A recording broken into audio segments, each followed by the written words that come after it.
Il y a eu un apprentissage très rapide et aujourd'hui, on peut dire qu'on travaille vraiment de façon à 95% de la qualité qu'on ferait dans les services. Il n'y a pas de diminution de la qualité des soins. Le parking qui est très très grand, il y a toute une partie qui est les services de médecine interne, qui se trouvent dans une partie du parking. Les services de chirurgie se trouvent dans une autre partie. Il s'appelle Philippe Abécassis, il est anesthésiste depuis 30 ans à l'hôpital Rambam de Haïfa. On est ravis de l'accueillir parce qu'avec la guerre, les conditions de travail ont un petit peu changé, c'est le moins qu'on puisse dire. Philippe Abécassis, bonjour et bienvenue. Bonjour. Alors, où vous vous trouvez pendant que nous faisons cette interview ? Alors, pour être très précis, je suis dans la salle d'accouchement, on va appeler ça comme ça, qui se trouve au -3 du parking de l'hôpital Rambam. Je suis à la salle d'accouchement parce que, en tant qu'anesthésiste, mon domaine, c'est l'anesthésie de la femme enceinte et de la femme en général, obstétricale et gynécologique. Et donc, ici, nous sommes en salle d'accouchement, où nous avons créé 8 salles. À l'époque, normalement, on en a 9, mais bon, là, on arrive à tourner. Le service est rempli, pratiquement toujours. Et voilà, ça va bien. Donc on là... arrive à fonctionner. Et donc, on est au -3, le -3 où tout l'hôpital Rambam est descendu, c'est-à-dire à peu près entre 700 et 800 patients. Descendu donc le jour même, le premier jour, le 28 février. Il était prévu qu'il nous faudrait entre 24 heures et 36 heures pour descendre. En fait, comme c'est déjà la 4e fois qu'on le fait, on est descendu en moins de 10 heures. Tous les patients étaient descendus en bas, ce qui est une véritable gageure parce qu'en fait, faut bien comprendre que c'est pas seulement descendre des lits, c'est descendre des patients de réanimation avec tout le matériel, les respirateurs. C'est plus de 40 gros patients et encore 40 patients très compliqués. Et 8 à 10 heures après, tous les patients étaient en sécurité en dessous. Actuellement, le -2 est occupé par des patients qui viennent d'autres hôpitaux, comme l'hôpital Carmel, l'hôpital Hillel Yafé de Fadera, mais aussi l'hôpital Fliman, qui est un grand hôpital de patients de Haïfa. Donc on comprend que tous les hôpitaux de la région, en raison des conditions sécuritaires et des alertes incessantes et des roquettes, des missiles qui vous visent, ont été, on va dire, rapatriés chez vous en fait. Oui, enfin pas la totalité des patients parce qu'on ne pourrait pas, mais on a près de, je crois, 300 ou 400 patients des autres hôpitaux. Est-ce que les bombardements ont changé, on va dire, le mode de fonctionnement ? Alors, à part le fait que vous soyez descendu au 3e sous-sol, est-ce que les soins sont prodigués de la même façon ? Est-ce qu'il y a plus de stress ? Comment ça se passe ? Pour vous dire la vérité, en fait, on n'a pas beaucoup de changements dans la façon de travailler et en particulier dans la quantité de travail, parce que l'hôpital Rambam a été, en particulier au niveau de la chirurgie, lorsqu'en 2006, des nouveaux blocs opératoires ont été construits, ils ont été construits pour être protégés. Si bien qu'aujourd'hui, entre les 2 grands blocs opératoires qui sont les 2 protégés, on travaille régulièrement entre 20 et 25 salles d'opération en permanence, ce qui veut dire que nous n'annulons pratiquement aucune opération élective programmée. Les opérations se font et les patients ne souffrent pas d'un retard de prise en charge de leur maladie à cause de la guerre. C'est fantastique, franchement, c'est incroyable. C'est important. Vraiment, nous faisons tous les jours des opérations les plus simples aux plus compliquées, de la chirurgie cardiaque jusqu'à la chirurgie du petit orteil, je pourrais dire, mais c'est vraiment ça. Et on est assez fiers de pouvoir faire ça. Toutes les équipes sont là. Personne rechie à la tâche. Les gens font souvent des heures supplémentaires pour pouvoir justement effectuer tout ce qu'il faut. C'est important. Vraiment, nous faisons tous les jours des opérations les plus simples aux plus compliquées, de la chirurgie cardiaque jusqu'à la chirurgie du petit orteil, je pourrais dire, mais c'est vraiment ça. Et on est assez fiers de pouvoir faire ça. Toutes les équipes sont là. Personne rechie à la tâche. Les gens font souvent des heures supplémentaires pour pouvoir justement effectuer tout ce qu'il faut. Comment ça se passe en cas d'alerte ? En cas d'alerte, c'est quelque chose d'extraordinaire parce qu'en cas d'alerte, si vous voulez, il y a les alertes, on a les attraits, on a les avertissements. Après les alertes, les gens regardent leur téléphone et puis il se passe rien parce qu'on est protégé.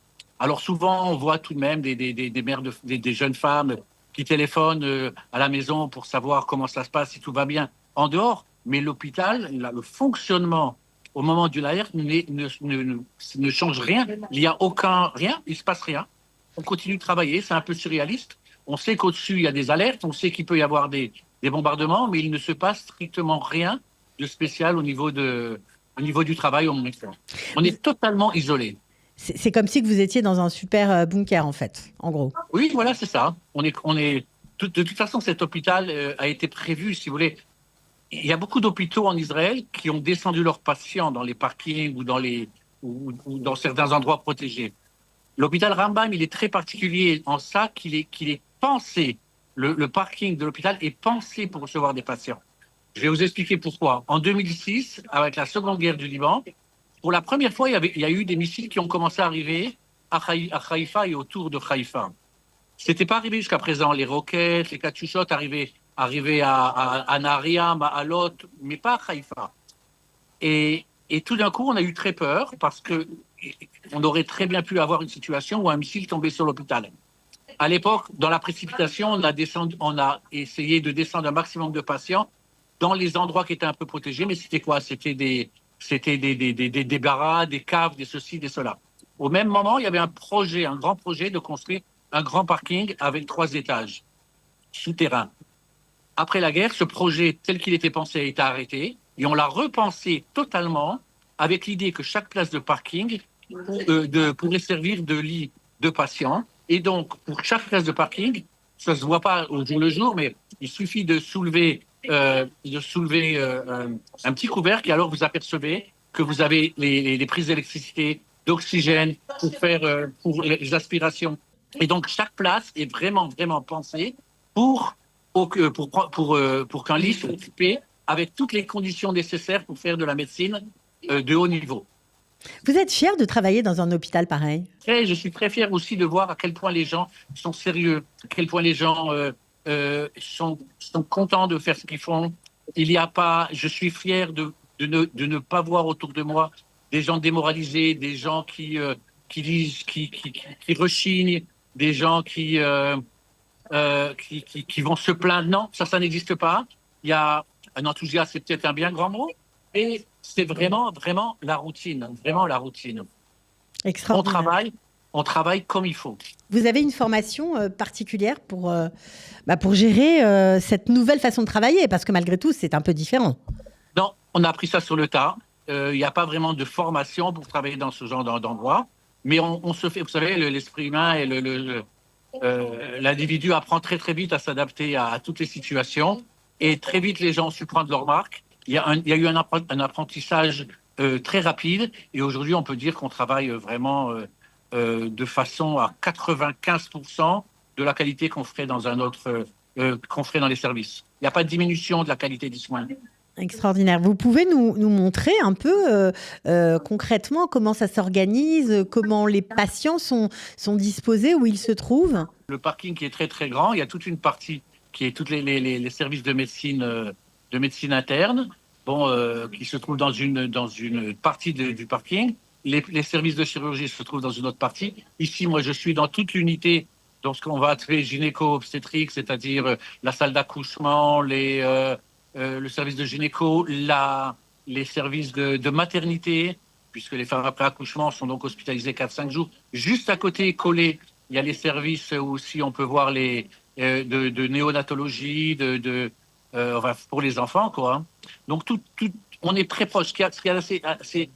C'est même plaisant, si vous voulez, parce que sur le même étage, tous les services sont l'un à côté de l'autre et on passe sa journée à rencontrer des gens que normalement on rencontre pratiquement jamais parce qu'on est tous normalement isolés dans ses propres services. J'imagine que la naissance d'un enfant en temps de guerre a une signification encore plus forte. Oui, peut-être, je ne sais pas, mais en tous les cas, très vite, les gens ici aussi comprennent que c'est cette façon d'accoucher qui n'est pas la meilleure parce que les salles sont séparées par des paravents. On entend un peu ce qui se passe dans les autres box. Mais très vite, tout le monde comprend que l'essentiel n'est pas là. L'essentiel, c'est d'accoucher en pleine sécurité, de ne pas avoir de soucis. On a même créé au moins 3 une salle d'opération parce que parfois, il n'y a pas la possibilité d'attendre pour faire une césarienne. Il faut la faire très rapidement. Il faut sortir le bébé en quelques minutes. Donc, collé à la salle d'accouchement, nous avons un bloc opératoire de 3 lits qui est capable de recevoir en 3 minutes une patiente et faire une césarienne et sortir le bébé en 3-4 minutes.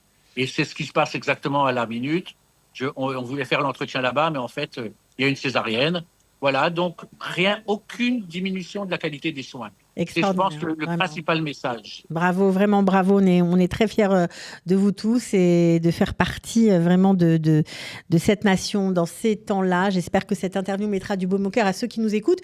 Est-ce que juste avant de terminer, vous pouvez nous montrer dans quel environnement vous travaillez, qu'on ait un peu des images puisque vous êtes sur place, ce serait vraiment génial. Nous avons ici les salles d'accouchement qui sont là, qui sont prêtes. Une première salle, par exemple ici, la salle numéro 8, la salle numéro 7. Tout ça, ce sont des salles où les femmes accouchent. Vous voyez qu'au milieu, tout est prêt avec les chariots pour faire des péridurales en cas de besoin de réanimation. Tout est là. Indépendamment de ça, vous voyez que, même d'un point de vue qualité, il y a un monitoring en permanence. Ici, vous voyez par exemple le monitoring des femmes enceintes qui sont dans les salles. L'informatique a été installée, tout fonctionne. Juste à côté, vous avez ici donc ce qu'on appelle les urgences obstétricales, où les femmes viennent se faire examiner durant leur grossesse pour être sûres que tout va bien sans moindre souci. Les plateaux repas sont prévus, tout est là. La même chose ici au niveau de gynécologie, où les infirmières sont là, travaillent, il y a tout ce qui est nécessaire. Vous voyez, les lits, bon là, il n'y a personne, donc je peux filmer. Bon, ben, c'est des lits qui sont libres actuellement, mais où normalement des femmes, après l'accouchement, viennent se reposer quelques jours. Une dernière question. On sait que Haïfa est une ville, on va dire, où juifs et arabes coexistent. Est-ce qu'au sein de l'hôpital, il y a aussi, j'imagine, des musulmans qui travaillent, des arabes chrétiens également. Est-ce qu'il y a une tension ou est-ce que tout se passe bien ? Il faut savoir que l'hôpital et la direction de l'hôpital a toujours su mettre édicter des règles très strictes, très strictes. Et depuis toujours, ça fait 30 ans que je suis ici, j'ai vu beaucoup de guerres, même après le 7 octobre, les règles sont très strictes. On ne parle pas de politique à l'hôpital, aucun sujet sensible n'est abordé, on est là uniquement pour le patient et je peux vraiment vous dire qu'en 30 ans, je n'ai jamais assisté à la moindre prise de bec ou dispute importante entre juifs et non-juifs, arabes ou chrétiens ou quoi que ce soit. Philippe Abécassis, vraiment merci pour votre travail, avec merci plaisir. Pour ces images et puis on vous souhaite de pouvoir continuer à faire votre travail dans les meilleures conditions possibles et on vous souhaite surtout de quitter le 3e sous-sol et de reprendre la vie normale. Voilà, merci beaucoup merci. Philippe. Bonne journée, au revoir. Merci également.